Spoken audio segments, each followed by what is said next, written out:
When you hear about them fast tracking vaccines, how does that make you feel?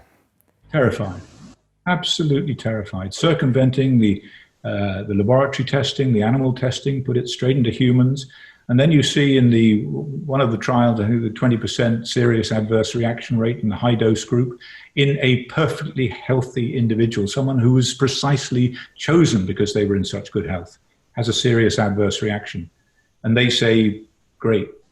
And that's encouraging. And the stock market price of that company goes through the ceiling. And the truth is that is a massive adverse reaction rate in a population that's not even at risk from the disease, young, healthy person. I mean, this is bizarre. Yeah, my father's about 75. He's in San Diego, and he's a, Caltech trained engineer. And I said, would you take a vaccine? And he has a little bit of knowledge of medicine, but he says, my problem is they're not testing it on 75-year-old men. He said, so how would I ever be certain that this is safe for me? And I just thought it was an interesting observation he made weeks ago. And this article I just read in the Times was talking about the whole fast tracking schedule. The company was like, yeah, we can get 60 million doses for the UK population. And they said, oh, as an aside, that could mean 600,000 problems if there's a 1%. And I just couldn't believe it was being printed and spoken about it so cavalierly, when it was just clearly a bad idea. And I've had scientists on here that say, you can't rush science. I mean, you don't rush science almost by definition. That's why we have these procedures. So I don't know. It's been strange to watch this from the other side now, but that's what the general public believes. And they're waiting for this shot so everything can go back to normal, at least with the current dialogue. And that's a little alarming.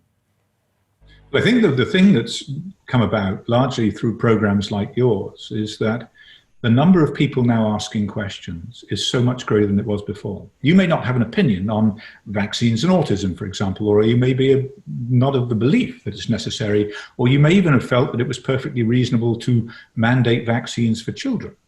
But suddenly you're confronted with this situation where they want me to get vaccinated. I'm going to be forced to get vaccinated, or I can't go back and assimilate into society again because, no, actually, that's not good enough. And then that causes you to think, well, maybe if it's not good enough for me and I'm worried about it, it's not good enough for children.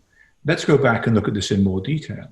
And so there is a silver lining to this COVID-19 event, and that is it has awakened a lot of people, not everybody by any means, but a lot of people have said, hang on, like you said earlier, there's something wrong here. Something doesn't add up. Something doesn't make sense. And I'm going to look at this more closely. And the great thing about, again, the film is it comes at a time when this question is at the forefront of their minds and they want answers, and it provides many of those answers.